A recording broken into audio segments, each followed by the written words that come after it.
Assalamualaikum warahmatullahi wabarakatuh. Perkenalkan, nama saya Muhammad Nurdianto dari kelas PGSD 4 Karyawan. Di sini saya akan mempresentasikan makalah tentang konsep dasar berbicara untuk memenuhi tugas mata kuliah PBSI Pendidikan Bahasa dan Sastra Indonesia dengan kelompok saya sendiri, lalu ada Mbak Naswa Aura Widayanti, lalu ada Mbak Selina Aprilia, ada Mas Tukirin. Langsung saja, latar belakangnya yaitu berbicara merupakan salah satu kemampuan yang dimiliki manusia.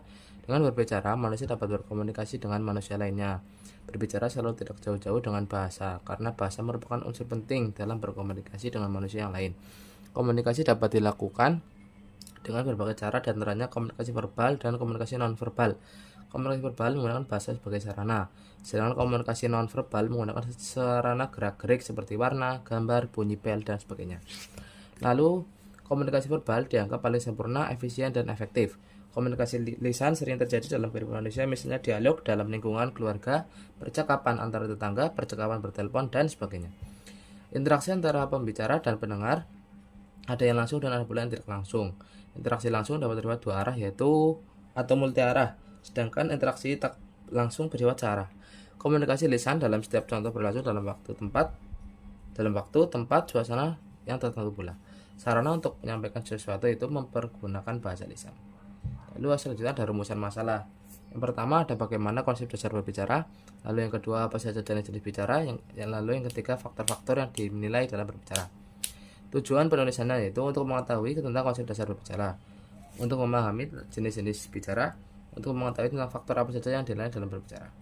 Langsung saja ke pembahasannya. Konsep dasar berbicara. Kemampuan berbicara siswa bervariasi, mulai dari taraf, baik atau lancar, sedang, gagap atau kurang. Pernyataan tersebut sebaiknya dijadikan landasan berbicara di sekolah. Pengajaran berbicara pun harus berdasarkan konsep dasar berbicara sebagai sarana berkomunikasi. Konsep dasar berbicara sebagai sarana berkomunikasi mencakup 9 hal, yakni yang pertama, berbicara dan menyimak adalah dua kegiatan resiprokal. Berbicara dan menyimak adalah dua kegiatan yang berbeda namun berkaitan erat dan tak terpisahkan. Ibarat mata uang, satu sisi ditempati kegiatan berbicara dan sisi lainnya ditempati kegiatan menyimak. Kegiatan berbicara dan menyimak saling melengkapi dan berpadu menjadi komunikasi lisan, seperti dalam bercakap-cakap, diskusi, bertelepon, tanya jawab, interview, dan sebagainya. Menurut Santoso tahun 2020. Lalu yang kedua, berbicara adalah proses individu berkomunikasi. Berbicara dakwanya digunakan sebagai alat berkomunikasi dengan lingkungannya. Bila hal yang dikaitkan dengan fungsi bahasa, maka berbicara digunakan sebagai sarana memperoleh pengetahuan, mengadaptasi, memperjelas lingkungannya, dan mengontrol lingkungannya. Fungsi heuristik sering disampaikan dalam bentuk pertanyaan yang menuntut jawaban, menurut Haryati tahun 2020. Lalu yang ketiga, berbicara adalah ekspresif yang kreatif. Melalui berbicara kreatif, manusia melakukan tidak sekedar menyatakan ide, tetapi juga memanifestasikan kepribadiannya. Tidak hanya dia menggunakan pesona ucapan kata dan dalam menyatakan apa yang hendak dikatakannya, tetapi dia menyatakan secara murni, fasih, ceria, dan spontan. Perkembangan persepsi dan kepekaan terhadap perkembangan keterampilan berkomunikasi menstimulasi yang bersangkutan untuk mencapai taraf kreativitas tertinggi dan ekspresi intelektual. Bergantung pada si pembicara lah apakah dia mampu menjadikan berbicara komunikasi atau komunikasi lisan itu menjadi ekspresi kreatif atau hanya pendekatan belaka. Karena itu dikatakan berbicara tidak sekadar alat mengkomunikasikan ide belaka, tetapi juga alat utama untuk menciptakan dan memformulasikan ide baru, menurut Oktrasi Diksa dan Fitriansyah tahun 2018. Lalu yang keempat, berbicara adalah tingkah laku. Berbicara adalah ekspresi pembicara. Melalui berbicara, pembicara sebenarnya menyatakan gambaran dirinya. Berbicara merupakan simbolisasi kepribadian si pembicara. Berbicara juga merupakan dinamika dalam pengertian melibatkan tujuan pembicara kepada kejadian di sekelilingnya, kepada pendengarnya, atau kepada objek tertentu. Dalam bahasa Indonesia kita juga menemui peribahasa, yaitu bahasa menunjukkan bahasa. Makna peribahasa tersebut ialah cara kita berbahasa, berbicara, bertingkah laku, menggambarkan kepribadian kita. Dalam kepribadian tersebut telah terselip tingkah laku kita. Karena itu tepatlah bila dikatakan berbicara adalah tingkah laku. Baru Setianegoro tahun 2020. Lalu yang kelima, berbicara adalah tingkah laku yang dipelajari. Berbicara sebagai tingkah laku sudah dipelajari oleh siswa di lingkungan keluarga, tetangga, dan lingkungan lainnya di sekitar tempat hidupnya. Sebelum mereka masuk ke sekolah, keterampilan berbicara harus dibina oleh guru melalui latihan. Menurut Mansur tahun 2020. Yang pertama, pengucapan, Yang kedua, pelafalan. Yang ketiga, pengontrolan suara. Yang keempat, pengenalan diri. Yang kelima, pengontrolan gerak-gerik tubuh. Yang keenam, pemilihan kata. Yang pemilihan kata, kalimat, dan pelafalannya. Yang ketujuh, pemakaian bahasa yang baik. Yang kedelapan, pengorganisasian ide. Keterampilan berbicara merupakan keterampilan yang mekanistis. Semakin banyak berarti berbicara, semakin dikuasai keterampilan berbicara itu. Tidak ada orang yang langsung terampil berbicara tanpa melalui proses latihan. Berbicara adalah tingkah laku yang harus dipelajari baru bisa dikuasai.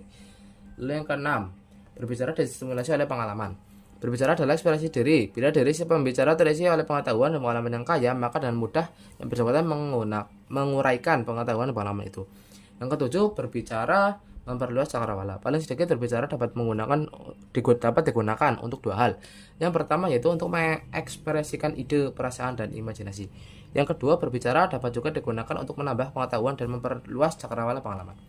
Lalu yang kedelapan, keterampilan linguistik dan lingkungan. Anak-anak adalah produk lingkungan. Jika dalam lingkungan hidupnya ia sering tidak berbicara dan segala pernyataannya diperhatikan dan dijawab, serta lingkungan itu sendiri menyediakan kesempatan untuk belajar dan berlatih berbicara, maka dapat diharapkan anak tersebut terampil berbicara.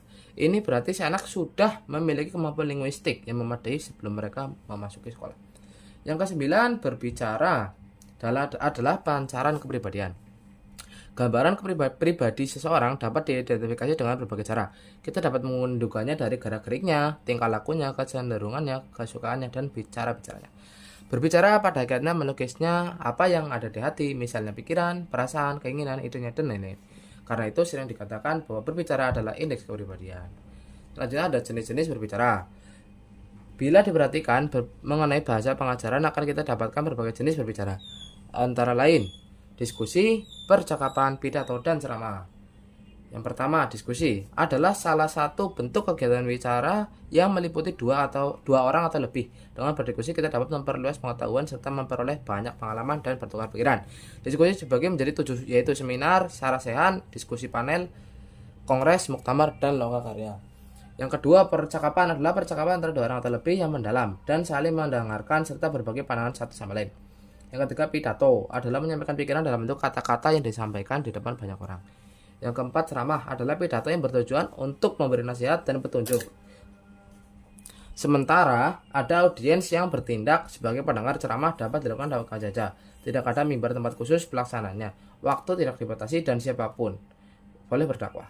Komponen ceramah yaitu dai, penceramah, mad'u, audiens, dan materi. Berdasarkan pengamatan, ada 5 landasan yang digunakan dalam mengklasifikasikan kegiatan berbicara, yaitu A. Yang pertama, situasi. Aktivitas berbicara terjadi dalam suasana, situasi, dan lingkungan tertentu. Situasi dan lingkungan itu dapat bersifat formal atau resmi, mungkin pula bersifat informal atau tak resmi. Dalam situasi formal, pembicara dituntut berbicara secara formal. Sebaiknya dalam situasi tak formal, pembicara harus berbicara tak formal pula. Kegiatan berbicara yang bersifat informal banyak dilakukan dalam kehidupan manusia sehari-hari. Suksesnya suatu pembicaraan tergantung pada pembicara dan pendengar. Untuk itu diperlukan beberapa prasyarat. Jenis kegiatan berbicara informal meliputi tukar pengalaman, percakapan, penyampaian pengumuman, bertelepon, dan memberi petunjuk menurut Logan tahun 72. Sedangkan jenis kegiatan yang bersifat formal meliputi perencanaan dan penilaian, ceramah, interview, prosedur dan parlementer, dan bercerita menurut Logan tahun 72. Lalu ada tujuannya yaitu akhir pembicara menginginkan respon dari pendengar. Pada umumnya tujuan orang berbicara adalah untuk menghibur, menginformasikan, menstimulasikan, dan meyakinkan atau menggerakkan pendengarnya. Sejalan dengan tujuan berbicara tersebut di atas dapat kita klasifikasi berbicara menjadi 5 jenis, yaitu yang pertama berbicara untuk menghibur, yaitu biasanya di suasana santai, rileks, dan kocak. Tidak berarti bahwa berbicara menghibur tidak dapat membawakan pesan dalam berbicara menghibur tersebut. Pembicara berusaha membuat pendengarnya senang, gembira, dan bersukaria. Contohnya yaitu jenis berbicara ini yaitu lawakan, guyonan dalam ludruk, Sri Mulat, cerita Kabayan, cerita Bonawis, dan lain-lain. Yang kedua, berbicara menginformasikan. Dalam suasana serius, tertib, dan hening, berbicara menginformasikan. Pembicara berusaha berbicara jelas, sistematis, dan tepat isi agar informasi benar-benar terjaga keakuratannya. Contoh, yang pertama, penjelasan Menteri Seknek sehabis sidang kabinet. Penjelasan Menteri Penerangan mengenai suatu kejadian, peraturan pemerintah, dan sebagainya. Penjelasan PPL di depan kelompok tani, dan penjelasan instruktur pada siswanya. Berbicara menstimulasi. Berbicara konsentrasi juga berusaha serius, kadang-kadang terasa kaku. Pembicara berperan lebih tinggi dari pendengarnya dapat disebabkan oleh wibawa, pengetahuan, pengalaman, jabatan, atau fungsinya yang memang dengan lebih pendengarnya. Berbicara maksimalisi, pembicara berusaha membangkitkan semangat pendengarnya sehingga pendengar itu bekerja lebih tekun, berbuat lebih baik, bertingkah lebih sopan, belajar lebih berkesinambungan. Pembicara biasa dilandasi oleh rasa kasih sayang, kebutuhan, kemauan, harapan, dan inspirasi pendengar. Contohnya, nasihat guru terhadap siswa yang malas, yaitu karena melalaikan tugasnya. Yang kedua ada pepatah petitih, yaitu pengajaran ayah kepada anaknya yang kurang senonoh. Yang ketiga ada nasihat dokter pada pasiennya. Yang keempat ada nasihat atasan pada karyawan yang malas. Dan yang kelima ada nasihat ibu pada putrinya yang patah hati. Lalu yang keempat berbicara untuk meyakinkan. Sesuai namanya bertujuan untuk meyakinkan pendengarnya. Suasananya pun bersifat serius, mencekam, dan menegangkan. Pembicara berusaha mengubah sikap pendengarnya dari tidak setuju menjadi setuju, dari tidak simpati menjadi simpati, dari tidak mau membantu menjadi mau membantu. Pembicara harus melandaskan pembicaraannya kepada argumentasi dan nalar logis, masuk akal, dan dapat bertanggungjawabkan dari segala segi. Contohnya, yang pertama pidato petugas KBN di depan masyarakat yang anti keluarga berencana. Yang kedua, pidato petugas Dapsos pada masyarakat daerah kritis tetapi segan bertransmigrasi. Yang keempat, pidato pimpinan partai tertentu di daerah yang kurang menyenangi partai tersebut. Yang keempat, pidato calon kepala desa di daerah yang belum simpati padanya. Yang kelima, pidato pimpinan BRI pada masyarakat yang lebih senang berhubungan dengan sang kula. Yang kelima, berbicara menggerakkan. Berbicara juga menuntut keseriusan baik dari segi pembicara maupun dari segi pendengarnya. Pembicara dalam berbicara mendengarkan harusnya berwibawa, tokoh idola, dan panutan masyarakat. Misal, Bung Tomo dapat membakar semangat juang para pemuda pada peristiwa 10 November 1945 di Surabaya. Lalu ada metode penyampaian. 4 cara yang biasa digunakan orang dalam menyampaikan pembicaraannya antara lain. Penyampaian secara mendadak terjadi karena seseorang tanpa direncanakan sebelumnya harus berbicara di depan umum. Hal ini dapat terjadi ketika tuntutan situasi, misal karena pembicara yang telah direncanakan berhalangan hadir tampil, maka terpaksa secara mendadak dicarikan penggantinya, atau dalam suatu pertemuan seseorang diminta secara mendadak memberikan kata sambutan, pidato perusahaan, dan sebagainya. Yang kedua, penyampaian berdasarkan catatan kecil, biasanya berupa butir-butir penting sebagai pedoman berbicara. Berdasarkan catatan itu, pembicara bercerita tentang panjang lebar mengenai suatu hal. Hal ini dapat berhasil apabila pembicara sudah mempersiapkan dan menguasai isi pembicaraan secara mendalam sebelum tampil di depan umum. Yang ketiga, penyampaian berdasarkan hafalan. Berbicara berdasarkan hafalan memang banyak kelemahannya. Pembicara mungkin lupa akan beberapa bagian dari isi pidatonya. Perhatiannya tidak bisa diberikan kepada pendengar, kaku dan kurang penyesuaian pada situasi yang ada. Yang keempat, penyampaian berdasarkan naskah. Berbicara berdasarkan naskah dilaksanakan dalam situasi yang menuntut kepastian, bersifat resmi, dan menyangkut kepentingan umum. Selanjutnya, jumlah penyimak. Komunikasi lisan melibatkan dua pihak, yaitu pendengar dan pembicara. Jumlah peserta yang berfungsi sebagai penyimak dalam komunikasi lisan dapat bervariasi, misalnya 1 orang, beberapa orang, kelompok kecil, dan banyak orang, kelompok besar. Berdasarkan jumlah penyimak itu, berbicara dapat dibagi atas 3 jenis, yaitu yang pertama, berbicara antar pribadi atau bicara 4 mata. Terjadi apabila 2 pribadi membicarakan percakapan, merundingkan, atau mendiskusikan. Yang kedua, berbicara dalam kelompok kecil. Terjadi apabila seseorang pembicara menghadapi kelompok kecil pendengar, misalnya 3-5 orang. Yang ketiga, berbicara dalam kelompok besar. Terjadi apabila seseorang pembicara menghadapi pendengar berjumlah besar atau massa. Peristiwa khusus. Dalam kehidupan sehari-hari sering menghadapi berbagai kegiatan. Sebagian dari kegiatan itu dikategorikan sebagai peristiwa khusus, keistimewaan, atau spesifik. Contoh kegiatan khusus itu adalah ulang tahun, perpisahan, keperkenalan, dan lain-lain. Berdasarkan pidato khusus itu, berbicara atau berpidato dapat digolongkan atas 5 jenis. Yang pertama, pidato presentasi. Ialah pidato yang dilakukan dalam suasana pembagian hadiah. Yang kedua, pidato penyambutan atau penyambutan berisi ucapan selamat datang pada tamu. Lalu pidato perpisahan berisikan kata-kata perpisahan. Yang keempat, pidato perkenalan berisi penjelasan pihak yang memperkenalkan tentang nama, jabatan, pendidikan, pengalaman kerja yang diperkenalkan kepada tuan rumah. Yang kelima, pidato nominasi, yaitu mengunggulkan berisi pujian, alasan mengapa sesuatu itu diunggulkan menurut Logan tahun 1972. Faktor-faktor yang dinilai berbicara. Dalam penilaian berbicara terjadi pada saat proses guru mencatat kekurangan dan kemajuan yang dilakukan siswa. Hasil penilaian ini harus disampaikan kepada siswa secara lisan. Cara motivasi siswa dalam berbicara, sasaran yang dicapai harus jelas. Informasi yang dicatat dalam penilaian merupakan umpan balik yang tidak ternilai bagi siswa. Mengingat kemampuan berbicara memerlukan latihan dan bimbingan yang intensif. Penilaian mengukur dan menilai satu kegiatan saja, tetapi hendaknya berlanjut dan bertujuan meningkatkan keterampilan berbicara pada kegiatan berikutnya. Faktor-faktor nilai dan berbicara. Langsung saja. Yang pertama yaitu faktor kebahasaan yang mencakup A. Pengucapan vokal, B. Penempatan tekanan, C. Pilihan kata atau diksi, D. Variasi kata, E. Struktur kalimat, dan F. Beragam kalimat. Selanjutnya ada faktor kebahasaan yang mencakup A. Keberanian dan semangat, B. Kelancaran, C. Gerak-gerik dan mimik, D. Penguasaan topik, E. Penalaran dan atau pemahaman atau pengungkapan materi wacana. Menurut Mulgrave, Tarigan tahun 86 menyatakan bahwa analisis mengenai proses intelektual yang diperlukan untuk mengembangkan untuk kemampuan berbicara menunjukkan perlunya pengaturan bahan bagi penampilan lisan, perlunya penggunaan ekspresi yang jelas dan efektif bagi komunikasi yang khusus tersebut, dan perlunya berbicara suatu keterampilan yang penuh seksama dan perhatian. Jenis berbicara di muka umum.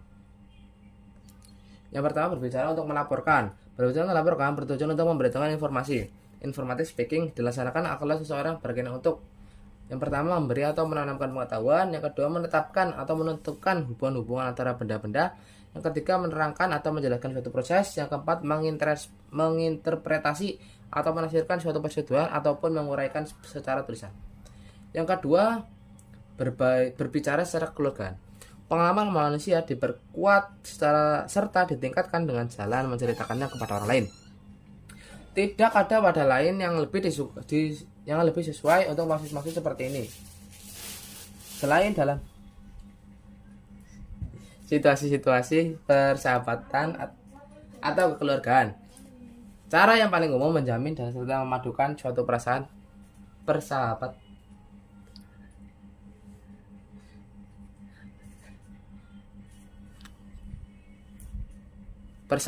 adalah melalui obrolan hiburan. Kesempatan bagi para pembicaraan yang berbeda kekeluargaan atau persahabatan antara lain. Yang pertama, pidato sambutan selamat datang. Yang kedua, pidato perpisahan. Yang ketiga, pidato penampilan, penyajian dan perkenalan. Yang keempat, pidato jawaban atau balasan. Yang kelima, pidato atau sambutan dalam pembukaan suatu upacara, pemberian ijazah dan lain-lain. Yang keenam, pembicaraan sesudah makan. Yang ketujuh, pidato atau sambutan pada saat memperingati hari jadi dan hari ulang tahun. Yang kedelapan, pidato atau sambutan sebagai penghiburan, pertunjukan dan lain-lain, serta pidato atau kata-kata pujian tentang seseorang yang telah menurut Powers tahun 51. Yang ketiga, berbicara untuk meyakinkan. Pembicaraan ini bertujuan meyakinkan pendengarnya agar pendengar yakin akan hal apa yang dibicarakan. Yang keempat, berbicara untuk pendidikan atau deliberative speaking pada dasarnya bertujuan untuk membuat suatu keputusan dan rencana. Pada dasarnya, membuat orang sadar akan suatu kebenaran. Meyakinkan berbeda dari memaksakan. Dalam hal ini bahwa daya tarik ini cenderung lebih kekal kepada akal daripada perasaan. Oleh sebab itu, meyakinkan menuntun beberapa unsur antara lain. Yang pertama, kejelasan, kemurnian atau kecerahan, clarity. Yang kedua, ketertiban, kerapian atau keteraturan, orderliness. Yang ketiga, fakta-fakta, bukti-bukti atau petunjuk-petunjuk, evidence. Yang keempat, alasan-alasan, bantahan-bantahan, penjelasan-penjelasan atau argumen-argumen. Dan yang kelima, pikiran-pikiran atau pemikiran-pemikiran yang jujur dan terus terang, straight thinking, menurut Powers tahun 51. Kesimpulannya yaitu kemampuan berbicara siswa bervariasi, mulai dari taraf baik atau lancar, sedang, gagap atau kurang. Pernyataan tersebut sebaiknya dijadikan landasan berbicara di sekolah. Pengajuan berbicara pun harus berlandaskan konsep dasar berbicara sebagai sarana berkomunikasi. Konsep dasar berbicara sebagai sarana berkomunikasi mencakup 9 hal. Yang pertama, berbicara dan menyimak adalah dua kegiatan resiprokal. Yang kedua, berbicara adalah proses individu berkomunikasi. Yang ketiga, berbicara adalah ekspresi yang kreatif. Yang keempat, berbicara adalah tingkah laku. Yang kelima, berbicara adalah tingkah laku yang dipelajari. Yang keenam, berbicara distimulasi oleh pengalaman. Yang ketujuh, berbicara untuk memperluas cakrawala. Yang ke-8, keterampilan linguistik dan lingkungan. Yang ke-9, berbicara adalah pancaran kepribadian. Bila diperhatikan mengenai bahasa pengajaran, akan kita dapatkan berbagai jenis berbicara, antara lain diskusi, percakapan, pidato menjelaskan, pidato menghibur, ceramah. Berdasarkan pengamatan, ada 5 landasan yang digunakan dalam mengklasifikasikan kegiatan berbicara, yaitu situasi, tujuan, metode penyampaian, zona penyimak, peristiwa khusus. Sekian presentasi dari saya, kurang lebihnya mohon maaf. Wassalamualaikum warahmatullahi wabarakatuh.